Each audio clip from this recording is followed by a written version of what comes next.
नमस्कार, मैं शंभू कुमार सिंह और आप देख रहे हैं निश्चल दस्तक। जब 2014 में नरेंद्र मोदी की सरकार आई थी तो 2 करोड़ हर साल नौकरियों का वादा किया गया था। अब सरकार ने कल एक घोषणा की है कि वो एनआरए नेशनल रिक्रूटमेंट एजेंसी बना रही है। मतलब सारे केंद्रीय जॉब के लिए आपको एक साथ एग्जाम देना पड़ेगा। उसके बाद सीईसी बना रही है।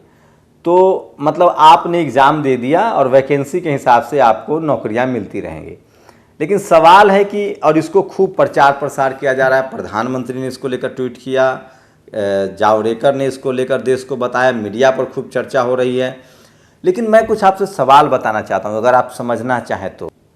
उससे पहले मैं कितनी बड़ी साजिश हो रही है और क्यों आपको लगातार ठगा जा रहा है। जैसे 15 लाख इनका शगुफा था, जैसे 200 स्मार्ट सिटी शगुफा था, जैसे विश्व सुपर पावर बन जाएंगे हम, वो शगुफा था, जैसे हर आदमी को घर मिल जाएगा वो शगुफा था, 15-15 लाख शगुफा था। ये सरकार कर क्या रही है? ये सरकार ग्राउंड पर कुछ कर नहीं रही, इवेंट मैनेजमेंट कर रही है। आपको टेलीविज़न के जरिए इवेंट दिखाया जा रहा है, काम करने से पहले अनाउंसमेंट कर दिया जा रहा है। लॉकडाउन में 20 लाख करोड़ के अनाउंसमेंट किए गए थे, आपकी बेरोजगारी दूर हो गई, आपको कुछ लोन मिला, कुछ मिला। तो ये सरकार जानती है कि मीडिया को कैसे मैनेज करना है। कोई भूखा है बच्चा तो उसको खाना अगर नहीं दे पाएंगे तो उसको कुछ और झुनझुना पकड़ा दो, वो पेट भूल के उधर खुश हो जाएगा। लेकिन फाइनली भूख को आप बहुत दिन तक नहीं दबा सकते हैं। अगर मुझे भूख लगी है तो मेरा मन आप 1 घंटा 2 घंटा बहला सकते हैं। आपने पिछला 5 साल बहला लिया, अगला 5 साल भी आप बहला लेंगे भूखे पेट रखे, ऐसा संभव नहीं है। सोचिए, सुप्रीम कोर्ट ने कहा कि नीट मतलब मेडिकल के एग्ज़ाम होंगे, एमबीबीएस दाखिले के लिए आईआईटी का एग्ज़ाम होगा। 25 लाख के आसपास बच्चे एग्ज़ाम देते हैं नीट। और सोचिए, आज 70 लाख कोरोना के मरीज आए हैं। 70 लाख कोरोना के मरीज आए हैं, लगभग 970 लोगों की मौत हुई है। हम सबसे पीक आवर पर हैं। आप बताइए, जब 500 मरीज था तो आपने लॉकडाउन कर दिया। सुप्रीम कोर्ट आज भी नहीं खुला है। जिस सुप्रीम कोर्ट ने आदेश दिया है कि हम एग्जाम नहीं रोक सकते, उस सुप्रीम कोर्ट आज भी नहीं खुला है। वो आज भी ऑनलाइन सुनवाई कर रहे हैं। हाई कोर्ट में सुनवाई ऑनलाइन हो रही है। लेकिन आपको मरने के लिए छोड़ दिया गया है। आपको एग्ज़ाम भी देना है, आपको बिजली बिल भी देना है, आपको पानी का बिल भी देना है, आपको स्कूल का फ़ी भी देना है।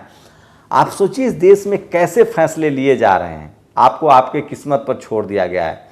हॉस्पिटल कितना बन रहा है सरकारी।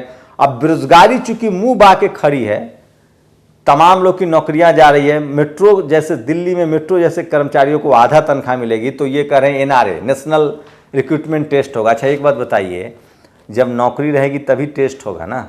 अब ये क्या करेंगे कि चुनाव के ठीक समय एक वैकेंसी निकालेंगे हर साल, और एक बार आप एग्ज़ाम दीजिएगा तो 3 साल तक आप नौकरी पाने के पात्रता रखेंगे, एक बार पास कर गए तो। अच्छा, एक बार बताइए, 48 पीएसयू कंपनियां, पब्लिक अंडरटेकिंग कंपनी समझते हैं क्या होता है? गेल, वेल, सेल, ये सबसे ज़्यादा नौकरियां देती थी। इनको साहब ने प्राइवेट कर दिया है। अब प्राइवेट में नौकरी आपको तभी मिलेगी जब आप भले इंजीनियर हो, लेकिन आपको नौकरी मिलेगी 12,000 रुपये की, 10 घंटे की शिफ्ट होगी, आपको कोई फैसिलिटी नहीं मिलेगी। रेल का ये निजीकरण कर रहे हैं, एयर इंडिया का निजीकरण कर रहे हैं, एयरपोर्ट अथॉरिटी ये बेच रहे हैं, एसएससी में भर्तियां नहीं हो रही है, कंप्यूटराइज की वजह से कर्मचारी सब जगह काम हो रहे हैं। अच्छा, एक बताइए, ये कहाँ नौकरी देंगे? बैंक पहले 20 थे, अब इनको 4 बैंक कर दिया है। आपको कहाँ नौकरी देंगे? रेल प्राइवेटाइज कर रहे हैं। 32 एजेंसियां जो भर्ती करती थी उसमें भी तो लोग नौकरी करते होंगे, वहाँ उसको ये ख़त्म कर रहे हैं। तो नौकरी तो ये हर जगह ख़त्म कर रहे हैं। नौकरी बढ़ा कहाँ रहे हैं? बीजेपी आईटी सेल की नौकरी बढ़ रही है, इनके पार्टी दफ्तर खुल रहे हैं, वहाँ नौकरी बढ़ रही है।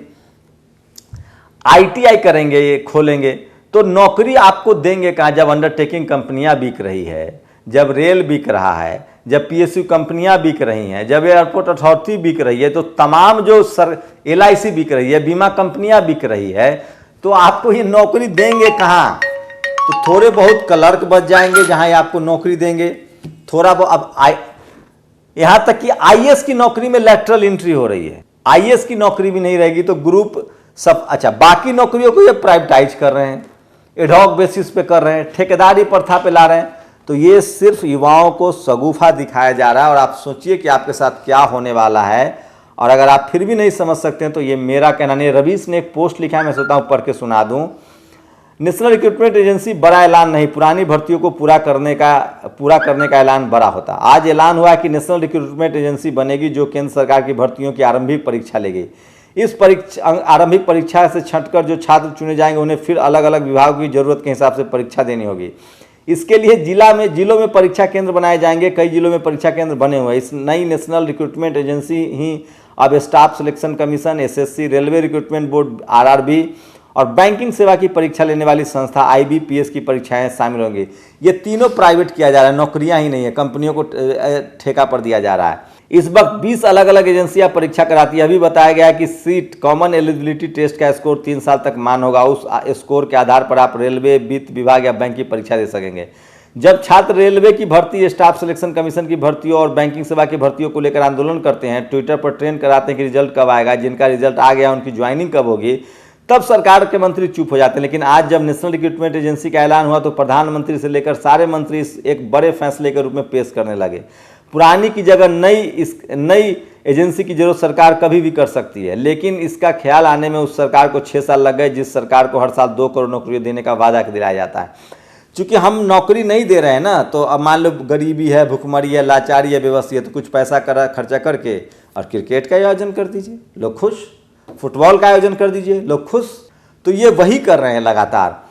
एक पैटर्न दिखाई देता है, समस्या का समाधान मत करो, उस पर बात मत करो, एक समानांतर समाधान पेश करो। नेशनल रिक्रूटमेंट एजेंसी के ऐलान से अभी क्या बदला? क्या सरकार एसएससी सीजीएल के नतीजे निकालकर नियुक्ति पत्र देने जा रही है? क्या सरकार बताएगी कि लोकसभा चुनाव के समय लोको पायलट और सहायक लोको पायलट की परीक्षा के रिजल्ट आए कितने महीने हो गए? क्या सरकार बताएगी कि सभी सफल अभ्यर्थियों की ज्वाइनिंग कब पूरी होगी? नहीं, इस पर कोई बयान नहीं देगा। इस वक्त जो परीक्षा देकर तरप रहे हैं उनके लिए आज का ऐलान में कुछ नहीं। रेलवे की ही नॉन टेक्निकल एनटीपीसी परीक्षा के फॉर्म भरकर छात्र कब से इंतजार करें। सोचिए, एक बार तो 2 लाख गैंगमैन की भर्ती निकली थी, आज तक उसका पता नहीं चला कि क्या हुआ है। 70,000 टीचर की भर्ती निकली थी यूपी में, वो लटक गया। क्या इन छात्रों को बहलाने के लिए नई एजेंसी का ऐलान कर दिया गया, लेकिन इनसे छात्र, इनकी समस्या का समाधान कैसे होता है? आप याद करें, कुछ हफ्ते पहले रेलवे ने कहा था कि 1 साल तक नई भर्ती नहीं होगी। उस आदेश में यह भी था कि रेलवे के अधिकारी अपने विभागों में पता लगाएं कि कहां कहां नौकरियां कम हो सकती है। क्या उस खबर को रेल मंत्री से लेकर प्रधानमंत्री ने अपने ट्विटर हैंडल पर शेयर किया था? एक तरफ भर्ती बंद होने की खबरें आ रही है, दूसरी तरफ बताया जा रहा है कि भर्ती की नई एजेंसी का ऐलान भर्ती न होने से बड़ी खबर है। हो सकता है नौजवानों में यह फैसला लोकप्रिय हो जाए, लेकिन वो अपनी परीक्षा का रिजल्ट और ज्वाइनिंग की बात भी भूल जाएंगे। इस खबर के साथ यह भी बताया जा रहा है कि केंद्र सरकार हर साल 1,25,000 भर्तियां निकालती है। ठीक है, क्या केंद्र सरकार बता सकते कि 2014 से लेकर आज तक हर साल कितनी भर्तियां निकाली, कितने लोग की ज्वाइनिंग की हुई? अगर सरकार के पास हर साल आप नौजवानों को देने के लिए 1.25 लाख नौकरियां थी तो कितनी नौकरियां दी गई आपको? 2017 के साल तक आते आते नौजवानों का सर टूटने लगा था। वे भर्ती परीक्षाओं को लेकर बेसब्र होने लगे थे। देश भर में कई प्रदर्शन हुए, सरकार ने नज़रअंदाज कर दिया। वो जानती थी कि नौजवानों के राजनीतिक रूप से उनके साथ हैं, नौजवान भी थे और जब भी नौजवान बीजेपी के साथ है, इसमें किसी भी दल को कोई कन्फ्यूजन नहीं होनी चाहिए। लेकिन इसके बावजूद नौजवानों को अपनी ही पसंद की पार्टी, अपनी ही चुनी सरकार के खिलाफ जगह जगह आंदोलन करने पड़े।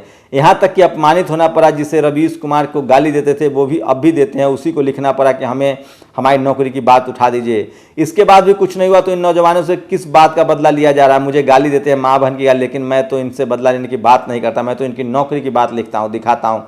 अब थक गया हूं क्योंकि मेरे पास संसाधन और टीम नहीं है तो बंद कर दिया हूं, फिर भी आए दिन लिखता और दिखाता ही रहता हूं। इसलिए बता रहा हूं कि आप समझ सके कि छात्रों ने लंबी लड़ाई लड़ी, उनकी परीक्षाओं के रिजल्ट नहीं निकले, जिनके निकले थे उनकी ज्वाइनिंग नहीं हुई, मगर उन्हें परीक्षा की एजेंसी देकर लॉलीपॉप दिया जा रहा है। तो मैं यही कहूंगा कि मुबारक हो, कुछ तो हुआ, बाकी कुछ अगले कुछ साल में होगा। छात्रों को अभ्यास तो है ही, एक परीक्षा का फॉर्म भरकर रिजल्ट तक 4 साल इंतजार करो, आंदोलन करो। इसलिए आज सरकार का कहना था कि पुरानी भर्तियों का हिसाब कैसे किया जाएगा ताकि नौजवान घर बैठकर अपने परिवार की गरीबी देखकर सिसकियां लगाए। तो आप कर सकते हैं, पकौड़ा तल सकते हैं। तो नौकरी खत्म की जा रही है और आपको झुंझुना ठहराया जा रहा है, शगुफा दिया जा रहा है कि आपके लिए एनआरए, नेशनल रिक्रूटमेंट एजेंसी हम बना रहे हैं।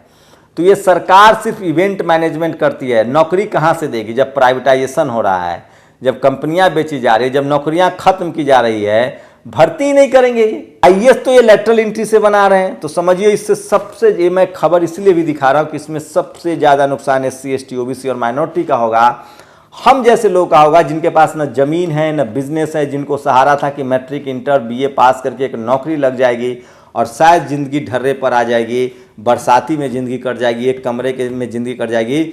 इस देश में 10% लोगों के पास ज़मीन है, व्यापार है, बिजनेस है, होटल है, मीडिया है, जुडिशियरी है, कॉलेज है, यूनिवर्सिटी है, तमाम बिजनेस उनके पास है। उनका कुछ नहीं होगा, वो पीढ़ी दर पीढ़ी ऐश करेंगे। बाकी जो 90% लोग हैं जो सरकारी नौकरी के सहारे रहते थे, उसके बाद दूसरी पीढ़ी उनकी बिजनेस में या पढ़ाई लिखाई करती थी, अब वो पीढ़ी दर पीढ़ी लाचार, बेबस और मजबूत रहेंगे। और ये गोलवरकर के बंच ऑफ थॉट्स में है कि देश के संसाधन पर सिर्फ 10% लोगों का कब्जा रहेगा, तभी देश को आप रूल कर सकते हैं।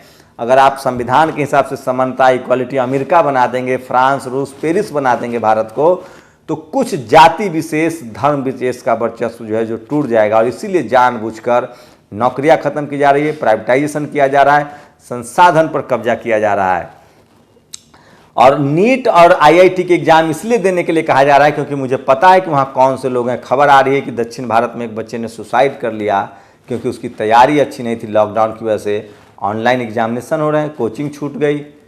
तो ये तमाम खबरें थी, इस पर कुछ और प्रतिक्रिया आई है, मैं चाहता हूँ वो आपको सुना दूँ। तो सरकार जो है एक से एक तरीका जो है वो कर रही है लोगों को बेवकूफ़ बनाने का, और जो जनता को जिस तरह से उन्होंने अपना भक्त बना लिया, उससे तो साफ है कि लोग उसकी बातों में आ रहे हैं और ठगे भी जा रहे हैं। अब पत्रकारिता कोई सवाल उठा नहीं रहा है। ये देखिए, ये दीपांकर ने ट्वीट किया है, in the wake of Supreme Court refusal to postpone NEET and JEE examination, 19-year-old NEET aspirant in Tamil Nadu is driven to suicide, examination in the middle on the pandemic is a cruel blow to students.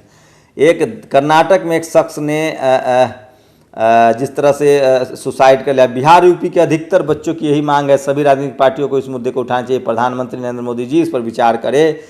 JEE NEET की परीक्षा में बैठ रहे लगभग 25 लाख विद्यार्थी में उनके विभाग परीक्षा का टालना चाहते हैं, जिसकी मुख्य वजह कोरोना संक्रमण के साथ साथ परिवहन व्यवस्था सुचारू नहीं होना है। परीक्षा केंद्र कई जगहों पर 500 किलोमीटर दूरी है। ऐसी इस परिस्थिति में बच्चे कैसे परीक्षा दे। चिराग पासवान ने इस ट्वीट को किया है। और आज की बड़ी खबर है, सोचिए आज की ये खबर सिर्फ उन लोगों के लिए जिन्हें लगता है कि सोशल मीडिया पर विरोध करने से कुछ नहीं होता है।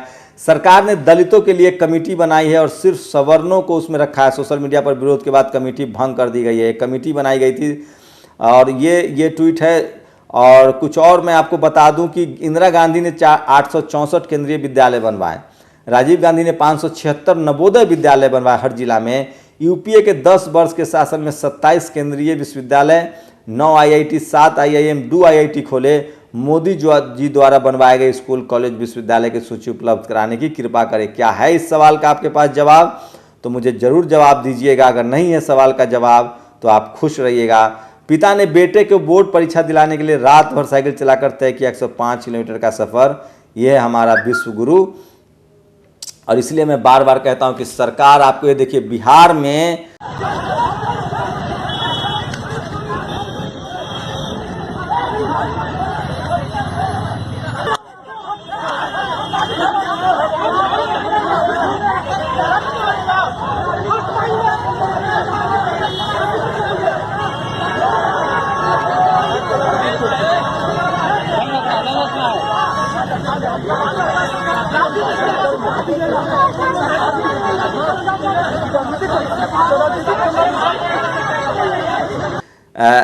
बेरोजगारों पर लाठीचार्ज हुआ। उदाहरण, लोक सेवा आयोग द्वारा प्रकाशित विज्ञापन संख्या 2017 में सहायक अभियंता पद पर निकाले गए विज्ञापन के लगभग 3 साल बीत जाने के बाद जिसका रिजल्ट प्रकाशित नहीं किया गया, उसको लेकर लोग प्रोटेस्ट कर रहे थे, तो पुलिस का लाठीचार्ज हुआ है।